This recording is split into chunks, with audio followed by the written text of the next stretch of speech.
बड़ी गली व्यवस्था के खिलाफ एक खोजी पत्रकार की सत्ता से बगावत देखना चाहते हैं तो हमारे चैनल को लाइक, सब्सक्राइब और शेयर करना न भूलें। लखनऊ के दूसरे कमिश्नर के रूप में कुर्सी संभालते ही डीके ठाकुर ने पुलिसिंग की अपनी कार्यप्रणाली लागू करने की बात कही है। उन्होंने कहा है कि हम और हमारे अधिकारी न सिर्फ जनता की शिकायतें सुने बल्कि उनकी समस्याओं के निवारण के लिए अथक प्रयास भी करें। उत्तर प्रदेश की राजधानी लखनऊ में रातों रात कमिश्नर बदल दिए गए। सुजीत पांडे को हटाकर आईपीएस ध्रुवकांत ठाकुर को लखनऊ का नया कमिश्नर बनाया गया है। माना जा रहा है कि दिवाली से पहले जहरीली शराब पीने से 6 लोगों की मौत के मामले के बाद उत्तर प्रदेश शासन ने सुजीत पांडे को हटाने का फैसला लिया। एटीएस के एडीजी रहे डीके ठाकुर 1994 बैच के आईपीएस अधिकारी है। इससे पहले वह राजधानी लखनऊ के एसएसपी रह चुके हैं। बीएसपी चीफ मायावती के शासनकाल में डीके ठाकुर लखनऊ के एसएसपी और डीआईजी के पद पर तैनाती पा चुके हैं। उन्होंने केंद्रीय जांच ब्यूरो सीबीआई में भी काम किया है। नए कमिश्नर ने थानेदारों को सख्त निर्देश देते हुए कहा है कि पीड़ितों को यह कहने का मौका न दिया जाए कि उनकी एफआईआर तो लिखी गई पर अब तक कार्रवाई नहीं हुई।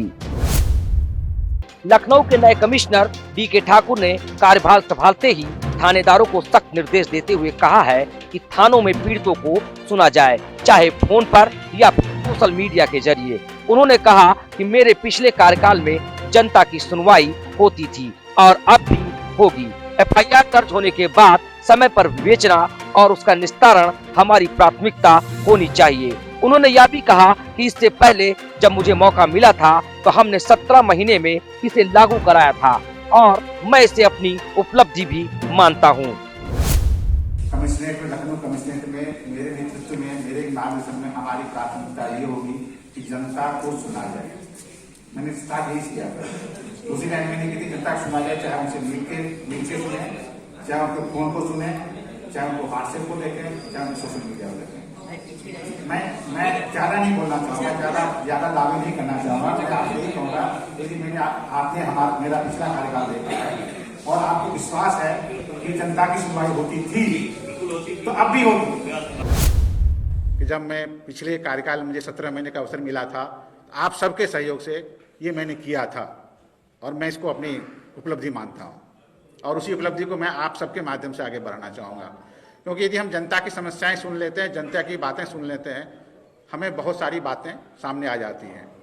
इसी के माध्यम से जो हम अपनी प्राथमिकताएं ज्ञापित करते हैं शासन की, प्रशासन की, चाहे वो अपराध मुक्त, भय मुक्त समाज स्थापित करने की। पुलिस अधिकारियों के बीच डीके ठाकुर की एक अपनी अलग पहचान है। जब वह लखनऊ के एसएसपी थे तब वह जनता से हर रोज सुबह 10 बजे से 11 बजे तक मुलाकात करते थे और उनकी समस्याएं भी सुनते थे। बहरहाल अब देखना यह है कि कमिश्नर बनने के बाद उनकी कार्यप्रणाली कैसी रहती है।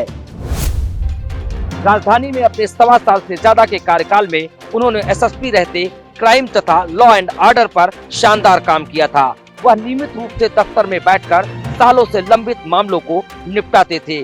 उन्होंने राजधानी में 6 नए थानों का प्रस्ताव भी तैयार किया था। शासन के आदेश मिलने के बाद पीजीआई, गौतमपल्ली, जानकीपुरम, पारा चौकी, विभूति खंड और इंदिरा नगर थाने की स्थापना उनके ही द्वारा कराई गई थी। साथ ही उन्होंने एंटी ह्यूमन ट्रैफिकिंग यूनिट में भी थाने की तर्ज पर काम शुरू कराया था।